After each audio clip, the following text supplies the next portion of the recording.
అహ్మదాబాద్లో జూన్ 12న జరిగిన air India విమాన ప్రమాదం దేశవ్యాప్తంగా షాక్ సృష్టించింది.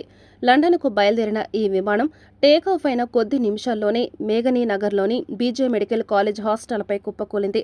ఈ ఘోర ప్రమాదంలో విమానంలోని 242 మంది ప్రయాణికుల్లో 241 మంది, అలాగే నేలపై ఉన్న 29 మంది ప్రాణాలు కోల్పోయారు. మొత్తం మరణాల సంఖ్య 270 దాటినట్లు అధికారులు తెలిపారు. ఈ విషాదకర సంఘటన నేపథ్యంలో బాలీవుడ్ దర్శకుడు మహేష్ కలాభడియా ప్రమాదం జరిగిన రోజు నుంచి కనిపించకుండా పోయారు. మహేష్ జీరావాలా నరోడా నివాసి, ప్రముఖంగా గుజరాత్ మ్యూజిక్ ఆల్బమ్లు, ప్రమోషన్ల వీడియోలు తీసే దర్శకుడిగా గుర్తింపు పొందారు. 2019లో విడుదలైన గుజరాతీ చిత్రం కాక్టైల్ ప్రేమి, పాక్ ఆఫ్ రివెంజ్ వంటి ప్రాజెక్టులతో ఆయన గుర్తింపు తెచ్చుకున్నారు. ప్రమాదం రోజు మధ్యాహ్నం లా గార్డెన్ ప్రాంతంలో ఒక వ్యక్తిని కలవడానికి వెళ్లినట్లు ఆయన భార్య హేతల్ తెలిపారు. మధ్యాహ్నం 1:14 మహేష్ నాకు ఫోన్ చేసి మీటింగ్ పూర్తయిందని, ఇంటికి తిరిగి వస్తున్నానని చెప్పాడు. కానీ ఆ తర్వాత ఆయన ఇంటికి రాలేదు. నేను 1:40 కాల్ చేసినప్పుడు ఆయన ఫోన్ స్విచ్ ఆఫ్ గా ఉంది అని హేతల్ మీడియాతో చెప్పారు. పోలీసుల దర్యాప్తుల్లో మహేష్ ఫోన్ సిగ్నల్ చివరిసారిగా విమాన ప్రమాద స్థలం నుంచి 700 మీటర్ల దూరంలో రిజిస్టర్ అయినట్లు తెలిసింది.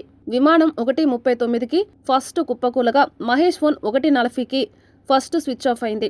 ఆయన స్కూటర్, మొబైల్ ఫోన్ ఆచూకీ కూడా లభ్యం కాలేదు. ఈ పరిస్థితులు మహేష్ ప్రమాదంలో నేలపై చనిపోయిన 29 మందిలో ఉండి ఉంటాడనే అనుమానాలు రేకెత్తిస్తున్నాయి. ఆయన ఆ 29 మందిలో లేకుండా దేవుడిని ప్రార్థిస్తున్నాం అని తన కుటుంబం ఆవేదన వ్యక్తం చేశారు.